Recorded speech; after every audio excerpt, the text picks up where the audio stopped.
Seed cells in a 6-well plate.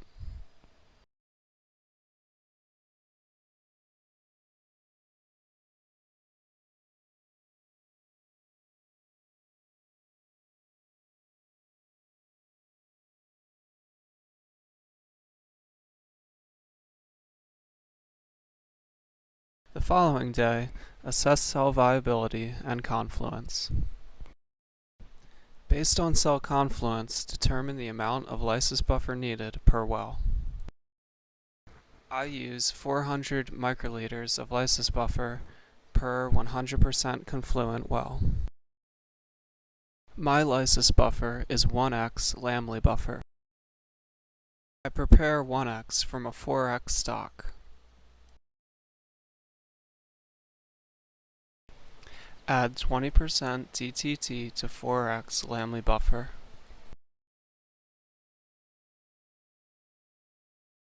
Dilute 4x Laemmli buffer to 1x using sterile water. Remove media from all wells.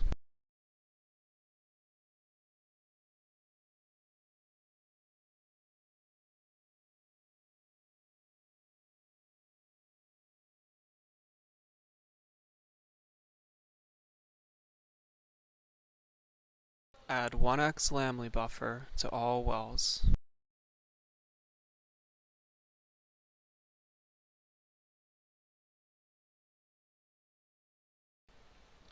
Refrigerate plate at 4 degrees Celsius for 10 minutes. The lysate will be gooey.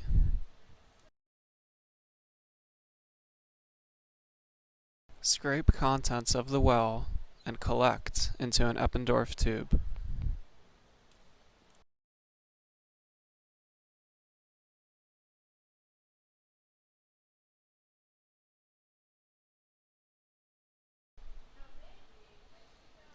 Try to avoid forming bubbles in the lysate.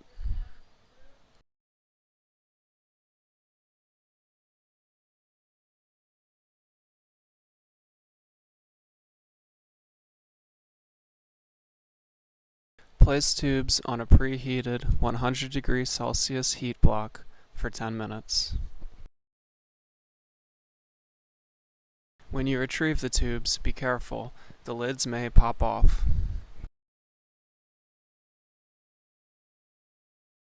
Freeze the lysates at -20 degrees Celsius for later use. For immediate use, quench on ice for 10 minutes. Obtain a gel running box, running buffer, and gels. Remove the tape at the bottom of pre-made gels. Locate the wells on your pre-made gel and load the gel accordingly into your running box.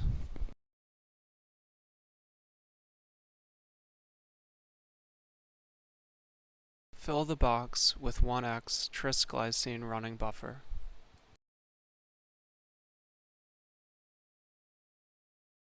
Obtain a protein standard ladder. Remove the comb from the pre-made gel. Briefly vortex and spin lysates.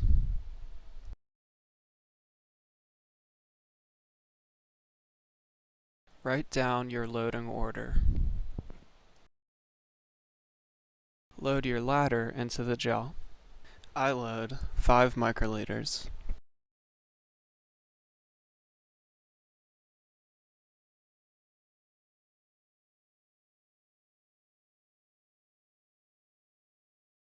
Load samples into the gel. Here I load 12 microliters. You may load between 10 and 30 microliters, depending on the abundance of the protein of interest. Be careful for spillover between wells and do not expel air from the pipette.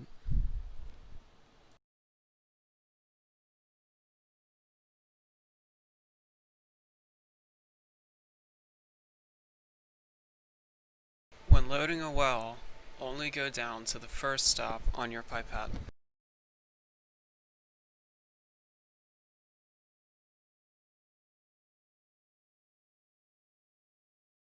Put the lid on the running box. Connect the running box to a voltage source and start at a low voltage, like 20, for the first half hour. A gel front will form. You may then increase the voltage to 100.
Compose 1X trisglycine transfer buffer.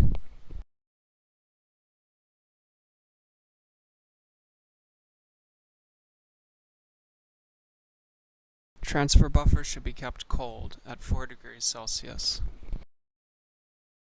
Use ethanol to clean scissors, tweezers, a gel knife, and a roller.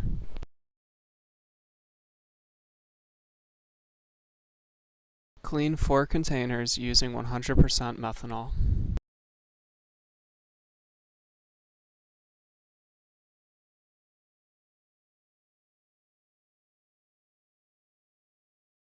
Add 100% methanol to 1 container.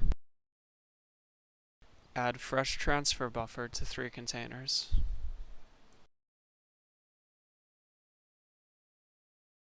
Open the running box and remove your gel.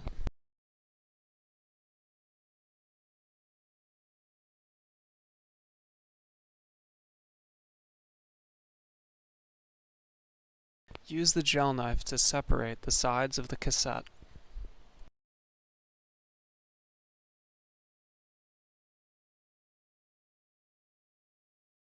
Carefully open the cassette to reveal the gel.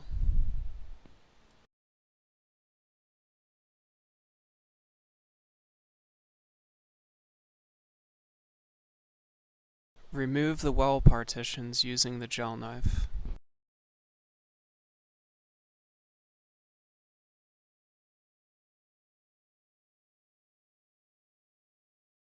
Use the gel knife to separate the sides of the gel from the cassette. These may stick.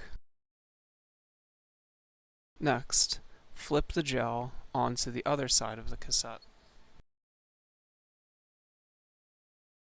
Use the gel knife to push the lip of the gel through the cassette. Flip the cassette back over with the gel so that the lip faces downward. Carefully lift up the gel from the lip using both hands. Lie the gel down on the other side of the cassette with the lip up. Use the gel knife to cut the lip off. Carefully move the gel into a tub of transfer buffer.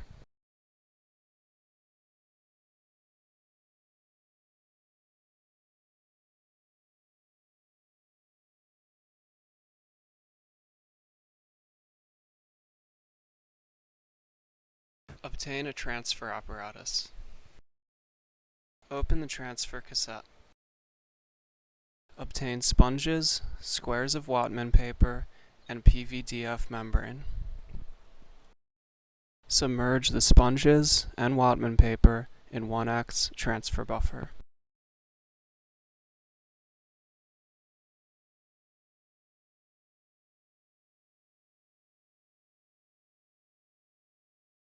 Submerge the PVDF membrane in methanol. Always use tweezers to handle the PVDF membrane. Lay one sponge on the anode, followed by 2 pieces of whatman paper. Roll the whatman paper using the roller.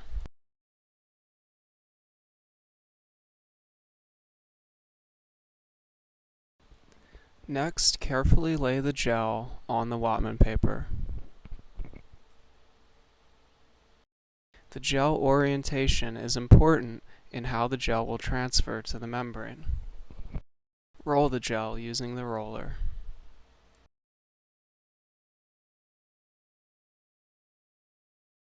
Using tweezers, lay the PVDF membrane on the gel.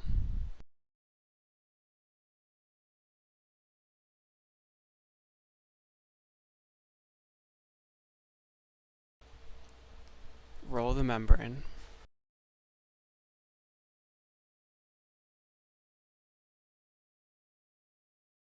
Cover the membrane using 2 more pieces of whatman paper.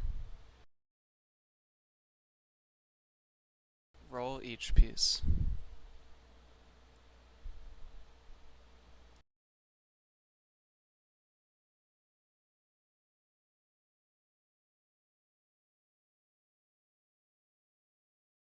Apply transfer buffer to the cathode using the roller. Apply a sponge as the final component of the transfer sandwich. Assemble the cassette. Return the cassette to the transfer apparatus. Fill the transfer box using 1x transfer buffer.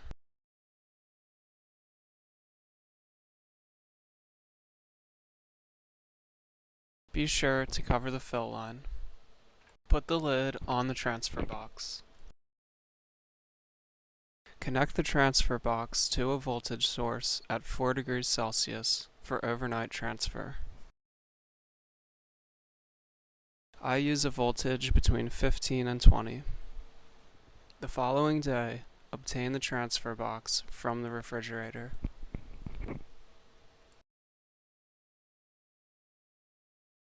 Obtain clean boxes for membrane incubation.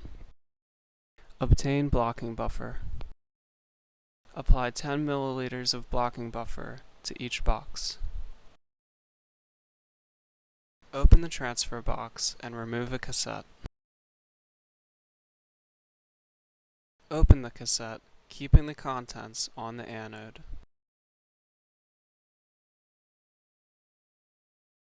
Use tweezers to remove the first 2 layers of whatman paper.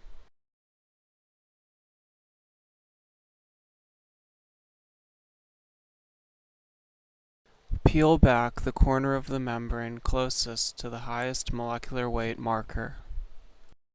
Ensure that protein transfer has occurred at the molecular weight of your protein of interest. The high molecular weight markers may not have transferred, as was the case here. Remove the membrane and put it into 100% methanol with the side that faced the gel facing up. Move the membrane to the blocking buffer. You may have to cut the membrane. Cut off the top right corner of the membrane. This is for the purpose of orientation. Label the membrane box. Shake the membranes in blocking buffer for 1 hour. Store used transfer buffer for later use. Transfer buffer may be used 3 times. Obtain primary antibodies. I am using an antibody against actin and one against the small surface antigen of Hepatitis B Virus. Quick spin antibodies. Add primary antibody to each box. 1 to 1000 is a typical dilution for primary antibodies used for Western blotting. This works out to 10 microliters of antibody per 10 milliliters of blocking buffer.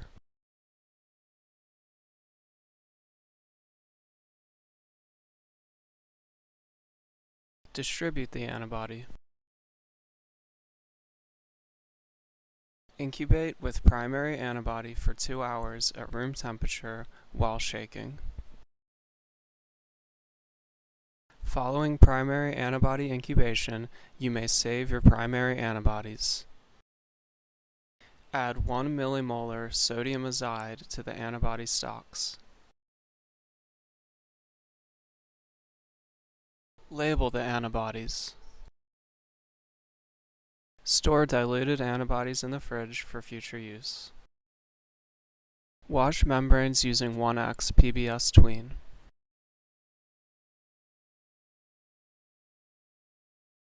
Shake membranes for 5 minutes in PBS tween. Following the first wash, discard PBS tween.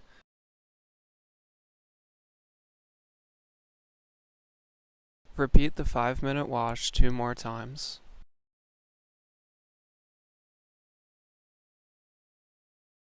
Following the final wash, discard PBS tween.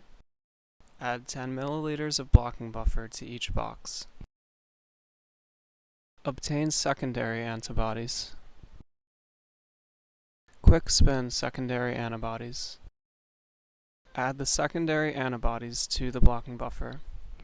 Secondaries are typically added at a ratio of 1 to 10,000. Incubate with secondary antibodies for half an hour. After incubation, toss the secondary antibody. Once again, wash the membranes 3 times with PBS tween for 5 minutes each. Following the final PBS tween wash, rinse the membranes with 1x PBS for 5 minutes. Add fresh 1x PBS to the membranes for short-term storage. Add 1x PBS to the scanner. Place the membrane on the scanner, protein side down. Add more 1x PBS to the top of the membrane. Roll the membrane. Close the scanner lid and scan the membrane. This system allows for detection of proteins in 2 fluorescent channels. When finished scanning, clean the scanner bed with deionized water. This is a Western which I made of cells producing the small hepatitis B surface antigen. The surface antigen, HBsAg, can be seen as 2 bands towards the bottom of the blot. Not all cells analyzed produced surface antigen. Actin, the red band towards the top of the blot, served as the loading control. To troubleshoot, incubate with the primary antibody overnight in the fridge. To keep membranes for long-term storage, simply put them in methanol and move them to a clean bench top to dry.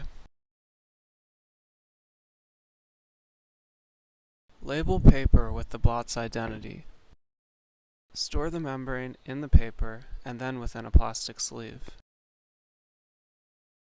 Alternatively, mark the membrane using graphite.